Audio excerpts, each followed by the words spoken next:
Welcome back to the plot, everyone. It's another hot day here in Exeter, so I'm only going to be up here for a couple of hours. But the aim for today is just to harvest as much as I can. So let me swing a camera around and I'll show you what's been going on and what I plan to harvest today. Okay, the brassicas. This one's still severely damaged by the aphids. I don't know if that one will recover, but all the others look okay. And those three Stromboli Calabrese, they've come back quite well. There's a random bag here, I'll have that. Don't know how that got here. This bed is where the sweet corn is going to go. I've weeded it and taken most of the weeds out. But there's loads and loads of grass seeds in there. It's thick with that, so yeah, it's going to be a difficult one to keep on top of. Speaking of the sweet corn, here's my sweet corn now. I would say that is ready to go out. I did have this box on the ground, but it's got a little bit of slug damage, but I'm not bothered about that. These are some tomato suckers that I'm seeing if I can grow. Parsnips are still doing well. Tomatoes are doing well. I'm going to give these a feed today. We've got some little ones on there. These are the pink panther. Not the pink panther. Siberian panther. These ones are the pink panther. These are the long finger-like tomatoes. And this is another pink panther. Unfortunately, I snapped the top off it when I was trying to fix it up. So we'll see what happens. We've got some more Siberian panther here at the back, beginning to get a good size now. And more pink panther. This one here is a black shadow. I think this one's supposed to be a small cherry type. And I've got two Gardener's Delight at the front. So they're going to get a feed today. I've got some squashes down here. These are the 4 squashes that Delilah gave me. So I've got a little one here on this one is the Harlequin. And I may have a little one down there. And I might get another one there if that gets pollinated. So this one is the Muscade. A particular favourite of Delilah's, and this one's grown in the wrong direction. I don't know how I'm going to get that round. Nothing on these other ones.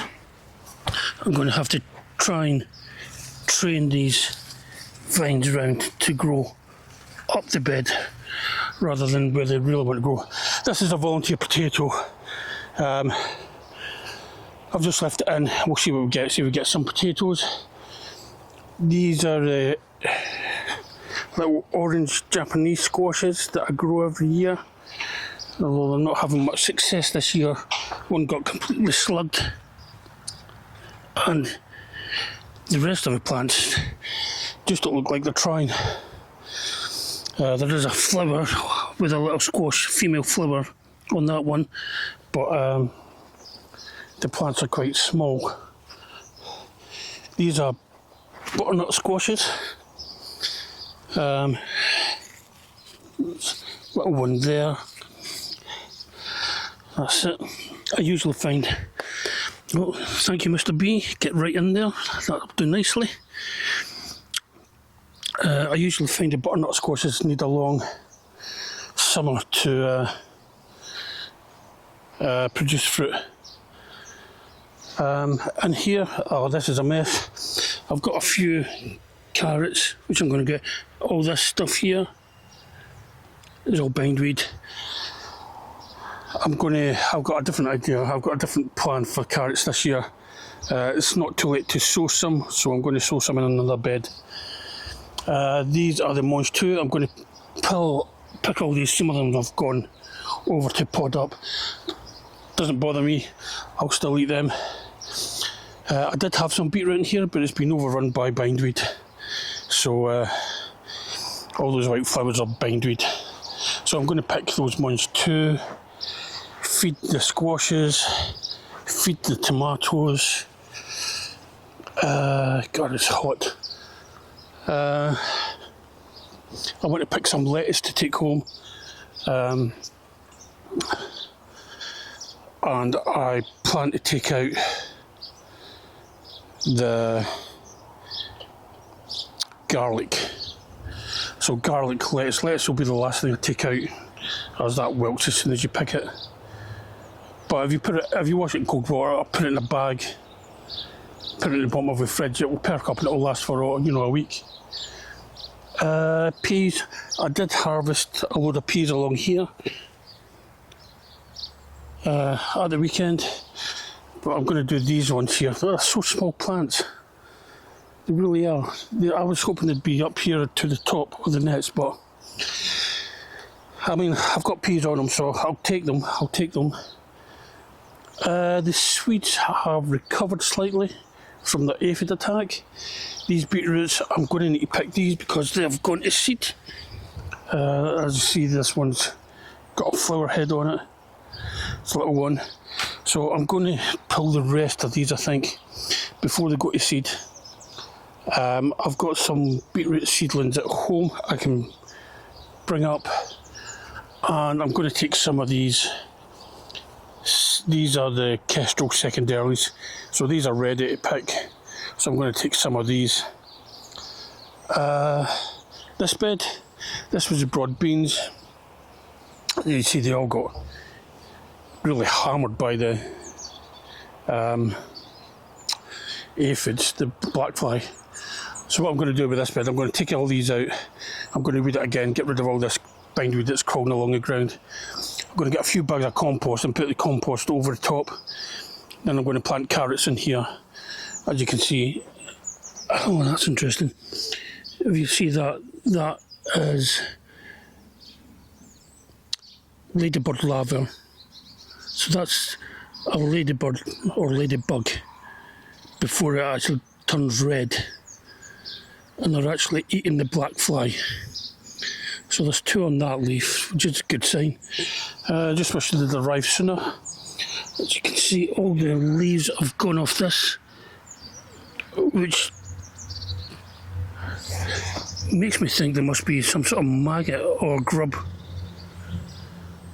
doing this. Oh no, it could be a snail. There's a silver trail mark of a snail. Could have been a snail or a slug. Who knows? They're all going to come out anyway. I'm going to compost over this bed and plant some carrots. The beans are doing okay.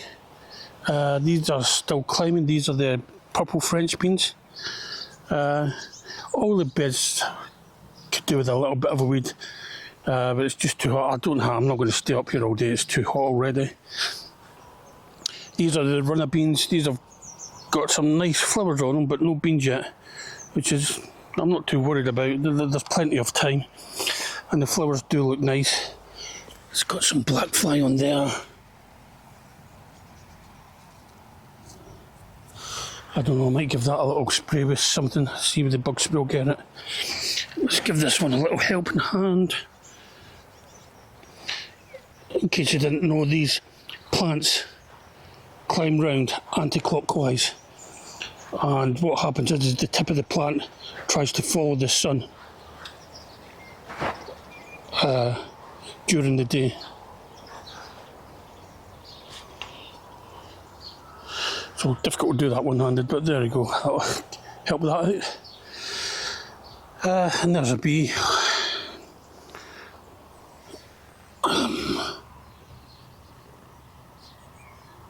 Go and do your stuff. So, some of the potatoes up here might be ready because some of them might be a mix of earlies. Although this one shouldn't. This one should be a king. This should be a main crop. but some of these ones were the green ones that I saved from last year. So, but I'm going to leave them at the moment. I'm going to do those ones today. So, garlic, potatoes, beetroots, lettuce, and feed the squashes and the tomatoes. I'm not going to do any weeding. By the time I've got all that done, it'll be quite late in the day. So I'll set the camera up and I'll crack on with some work and I'll show you the results as they appear.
These are the Kestrel, and there's a few good ones in there.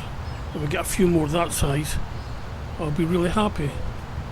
Let me just get rid of all the straw and the stems of the plant. But yeah, Kestrel, nice potato.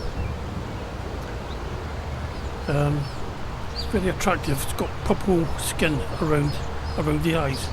Very good for steaming and boiling. Holds its shape. So, I mean, this compost looks very dry. I mean, I did try my best to keep things watered, but yeah, it looks like I wasn't consistent enough because the compost in all the bags looks very dry. But I'm still getting plenty of good potatoes out of it. And the size of the bag doesn't matter. It doesn't. These potatoes are determinate, so they all grow on one level.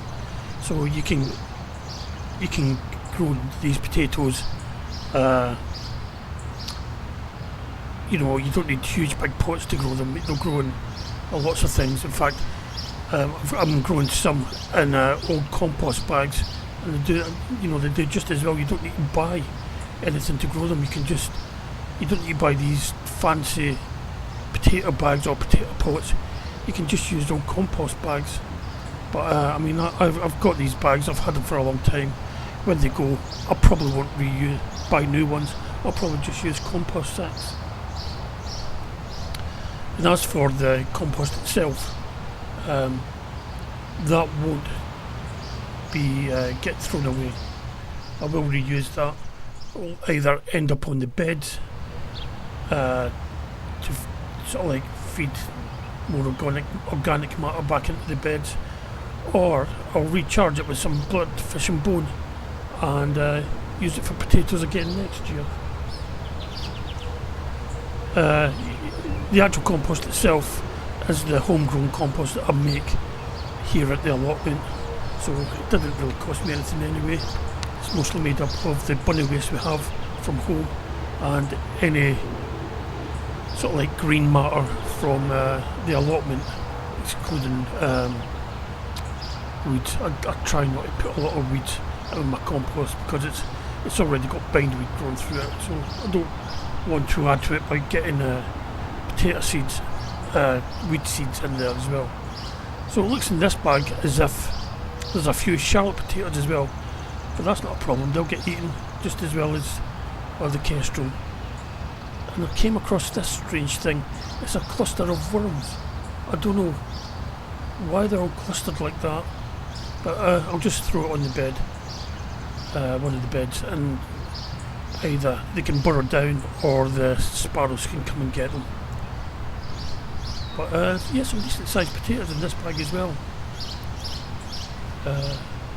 Just get rid of all the straw. The straws mainly goes on top to help prevent water evaporation. Although I'm wondering whether it worked very well because the compost is so dry. But I suppose anything helps, you know, in the temperatures we've been having. Any effort to retain water. A lot of small ones in this bag. Oh, there's a couple of big ones as well. I mean, these will keep us going for quite a while. We eat a lot of rice in our house, but these will keep us going. They look nice. They look very clean. There's no scab on them or anything like that. They all look like very clean potatoes. So yeah, I'm quite happy with these actually. So yeah, I think that's the last bag. So in the end, I got 5.2 kilograms or 11.5 pounds. Okay, I'm back, and yeah, it's very hot now. It's midday, and it's very hot. The only other signs of life I can see up here right now is the cabbage white butterflies and the occasional digger that goes past. So I haven't got as much done as I hoped, but yeah, I'm calling it a day now. I may come back later this evening and carry on from where I left off, but let me show you what I've got so far. Okay, these are the second early potatoes, Kestrel. I mean, quite a few, not, but well, they're Kestrel, and these look like Charlotte. I must have found a couple of Charlottes, and stuck them in. There is an awful lot of small ones, about that size. That's okay. They'll go into a stew or something whole. Possibly the compost was very dry, so possibly watering could have been better. Although I did think I was keeping on top of it, but we've had some exceptional dry weather over the past month, 6 weeks, whatever, 2 months. But yeah, that'll keep us going for a few weeks. And the garlic, that's the smallest elephant garlic I got. And I've cleaned them up a little bit. And it goes all the way up to one that size, which is a whopping big garlic. They all have the little bubbles amongst the roots. I'm trying to see if I can grow things from these, so I'm saving them. But yeah, I'm quite happy with that actually. There was a couple